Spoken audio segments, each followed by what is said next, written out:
Baik, assalamualaikum warahmatullahi wabarakatuh. Alhamdulillahirobbilalamin. Wassalatu wassalamu ala asrofil anbiya wal mursalin wa ala alihi washabihi ajmain. Yang terhormat Bapak John Ferry selaku Dekan FKIP. Yang terhormat Ibu Rini Sefriani selaku Wakil Dekan 1. Yang terhormat Bapak Menrisal selaku Ketua Jurusan Pendidikan Teknik Informatika. Kemudian yang terhormat Ibu Rahmatul Husna Arsya selaku dosen pembimbing saya selama PLI. Dan yang terhormat Ibu Popira Yuli selaku dosen penguji saya pada seminar kali ini. Sebelumnya saya ingin mengucapkan terima kasih yang sebesar-besarnya karena saya telah diberikan kesempatan untuk melakukan seminar walaupun tidak dengan secara tatap muka, tapi alhamdulillah saya sudah diberikan kesempatan oleh Bapak dan Ibu dosen, dimana ini adalah hal yang sangat beruntung bagi saya telah dapat melakukan seminar ini. Ya, saya rasa seperti itu. Oke, saya tidak akan memperpanjang mukadimah saya, langsung saja inilah seminar laporan PLI saya. Baik, langsung saja saya akan mempresentasikan seminar PLI saya, yaitu dengan judul implementasi aplikasi Cicentic Cloud untuk mempermudah perizinan online toko obat di Dinas Penanaman Modal dan Pelayanan Terpadu Satu Pintu Kota Padang. Yang pertama, latar belakang, yaitu mewujudkan tujuan pendidikan yang terdapat dalam Undang-Undang Nomor 2 Tahun 1989.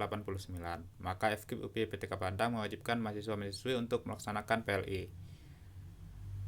PLI merupakan salah satu mata kuliah yang harus ditempuh sebagai salah satu syarat kelulusan bagi mahasiswa-mahasiswi program studi pendidikan teknik informatika. Melalui program PLI, mahasiswa akan dapat memperoleh pengetahuan secara langsung sesuai dengan apa yang terjadi di lapangan, di mana pengetahuan yang mereka dapatkan selama perkuliahan. Tujuan kegiatan ini dilaksanakan sebagai salah satu bentuk pengaplikasian ilmu-ilmu secara teoritis yang telah didapat selama perkuliahan, yang pengimplementasiannya dilakukan dalam kegiatan ini.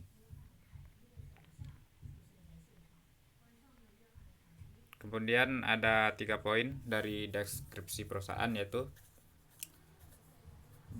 deskripsi DPM TSP Kota Padang, visi dan misi DPM TSP Kota Padang, dan struktur organisasi DPM TSP Kota Padang. Yang pertama, deskripsi DPM TSP Kota Padang merupakan kantor dinas penanaman modal dan pelayanan terpadu Satu Pintu Kota Padang, Provinsi Sumatera Barat. DPM TSP Kota Padang memiliki tugas sebagai penyelenggaraan urusan pemerintah di bidang perizinan untuk daerah Padang, Sumatera Barat. Kemudian visi dan misi DPM TSP Kota Padang. Visinya yaitu terciptanya peningkatan investasi melalui peningkatan pelayanan perizinan. Kemudian misi Dinas Penanaman Modal dan Pelayanan Terpadu Satu Pintu Kota Padang adalah sebagai berikut. 1. Mewujudkan iklim investasi. Yang kedua, mewujudkan peningkatan pelayanan kegiatan investasi. Yang ketiga, meningkatkan kompetensi dan profesionalisme aparatur dalam melaksanakan pelayanan perizinan. Keempat, meningkatkan sarana dan prasarana yang memadai. Kemudian yang kelima, mengembangkan integrasi sistem informasi pelayanan yang berbasis teknologi informasi. Oke, lanjut. Nah, kemudian hambatan dan penyelesaian. Adapun beberapa hambatan yang ditemukan di lapangan antara lain: 1. Kurangnya jadwal temu, terutama dengan supervisor, karena supervisor itu sangat jarang sekali di kantornya. Jadi kami itu kurang waktu untuk bertanya dan berkonsultasi mengenai pemahaman program yang penulis terapkan. Namun dengan demikian penulis mencari solusi dengan bertanya kepada karyawan atau staf di bidang data dan teknologi informasi, dan juga dengan belajar secara otodidak dengan memanfaatkan jaringan internet berupa Google Searching dan juga tutorial di YouTube. Kemudian banyak juga shortcode yang belum dikenal sebelumnya, karena aplikasi Cicentic Cloud ini juga saya juga baru mengenalnya. Kemudian temuan menarik yang saya temukan, saya menemukan tower jaringan radio. yang berfungsi untuk memancarkan sinyal jaringan internet dari DPMTSP ke penerima sinyal. Ini salah satu temuan menarik yang saya temukan.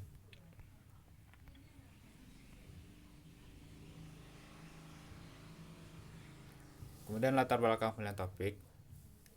Pada DPMTSP Kota Padang, penulis difokuskan pada aktivitas percepatan dan permudahan perizinan online toko obat menggunakan aplikasi buatan pemerintah, yaitu aplikasi Si Cantik Cloud. Karena di kantor dinas penanaman modal dan pelayanan terpadu satu pintu Kota Padang, perizinannya masih menggunakan aplikasi lokal, yaitu Saporanca. Oleh karena itu, penulis dipercaya oleh supervisor untuk memahami dan kemudian mengimplementasikan aplikasi Si Cantik Cloud dengan sistem baru yang dirancang oleh pemerintah Republik Indonesia, yang merupakan suatu aplikasi yang berfungsi untuk mempercepat dan mempermudah proses perizinan online di negara Republik Indonesia.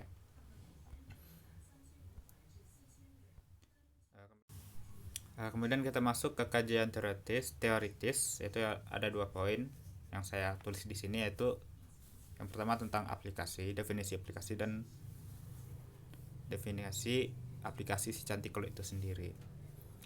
Yang pertama aplikasi. Menurut Sutabri tahun 2012 mengemukakan bahwa aplikasi adalah alat terapan yang difungsikan secara khusus dan terpadu sesuai kemampuan yang dimilikinya.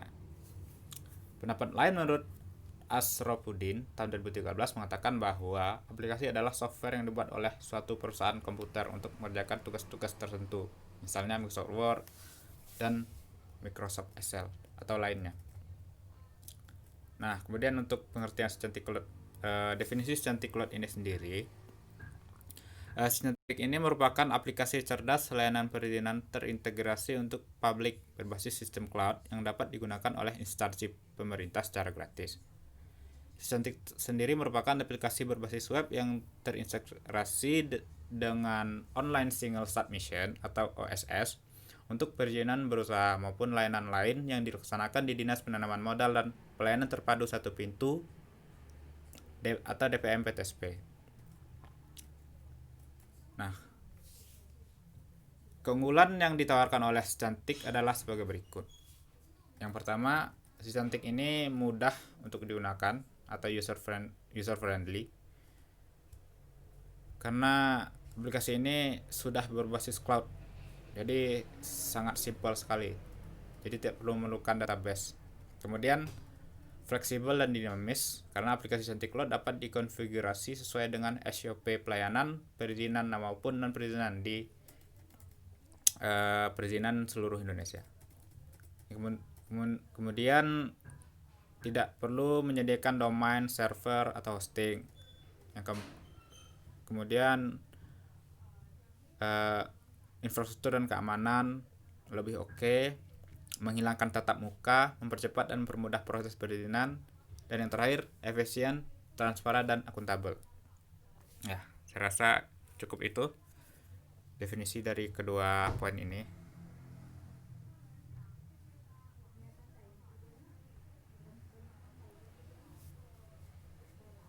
Kemudian ada alur proses aplikasi Si Cantik Cloud dari proses pelaksanaan implementasi Si Cantik Cloud. Bisa dilihat di sini ada pemohon. Nah, kemudian kita masuk ke topik bahasan dari proses pelaksanaan implementasi Si Cantik Cloud, yaitu alur proses aplikasi Si Cantik Cloud. Bisa dilihat di sini. Beginilah alur prosesnya. Pemohon mengajukan permohonannya ke front office, kemudian ke back office, kemudian diproses, kembali lagi ke front office, kemudian proses penandatanganan digital, kemudian cetak izin, kemudian kembali diserahkan kepada pemohon. Ya, kira-kira beginilah gambaran dari alur proses perizinan aplikasi Si Cantik Cloud. Nah, ini adalah perangkat yang saya gunakan dalam implementasi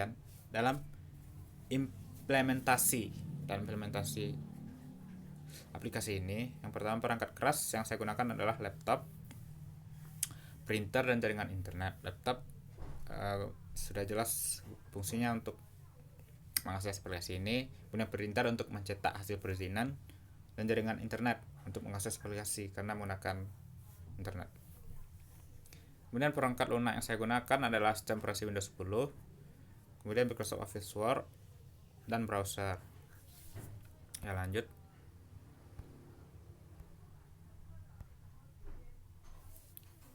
Kita masuk ke penjelasan aplikasinya.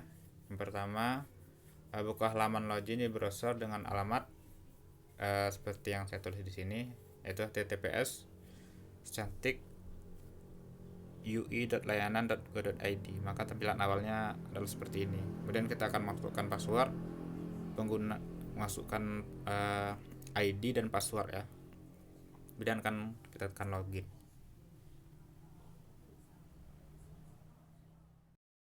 Nah, kemudian masuk ke halaman menu utama. Kemudian fungsi dari menu utama di sini adalah yang pertama itu ada home, yaitu untuk kembali ke menu utama. Yang kemudian wilayah, untuk melakukan entry data wilayah desa yang ada di Kota Padang. Kemudian setting, untuk mengatur segala bentuk alur perizinan seperti struktur instansi, otorisasi, setting umum, sistem perizinan, dan form dan data. Kemudian ada transaksi untuk melakukan proses perizinan. Kemudian ada laporan dan dokumen cetak untuk mencetak perizinan, dan pelayanan pemohon untuk menampilkan kritik dan saran dari pemohon. Ya, kira-kira seperti itulah fungsinya dari halaman menu utama ini. Nah, kemudian ini adalah halaman jenis toko obat. Ya, halaman jenis toko obatnya tampilannya seperti ini. Dan ini halaman alur proses ini toko obat. Dan ini halaman template form izin toko obat. Dan ini adalah halaman template data dari izin toko obat yang saya buat. Ya, kita masuk ke kesimpulan. Beberapa kesimpulan yang dapat saya simpulkan di sini adalah: 1. Penggunaan dan pemanfaatan aplikasi Sintiklot di Dinas Penanaman Modal dan Pelayanan Terpadu Satu Pintu Kota Padang ini dapat memberikan kemudahan bagi dinas dalam melakukan beberapa perizinan online. Salah satunya adalah izin toko obat yang saya buat. Kemudian yang kedua, implementasi aplikasi Sintiklot di Dinas Penanaman Modal dan Pelayanan Terpadu Satu Pintu Kota Padang ini dapat mempercepat dari segi waktu dalam permudahan perizinan online karena tidak lagi dilakukan secara manual. Kemudian yang ketiga, implementasi aplikasi Sintiklot di Dinas Penanaman Modal dan Pelayanan Terpadu Satu Pintu Kota Padang ini juga dapat memudahkan karyawan dalam membuat izin baru karena lebih simpel untuk digunakan. Kemudian saran, sebelum mengikuti kegiatan praktek lapangan industri, sebaiknya mahasiswa memahami di bidang dan bagian apa yang akan ditempati agar ada kesesuaian penempatan dengan mata kuliah dan ilmu yang didapatkan selama perkuliahan di kampus. Hal ini diharapkan agar mahasiswa memiliki bekal untuk bekerja di tempat melaksanakan pengalaman lapangan industri, praktek lapangan industri. Saya kira cukup. Lebih dan kurang saya mohon maaf. Wabillahi taufiq wal hidayah. Wassalamualaikum warahmatullahi wabarakatuh.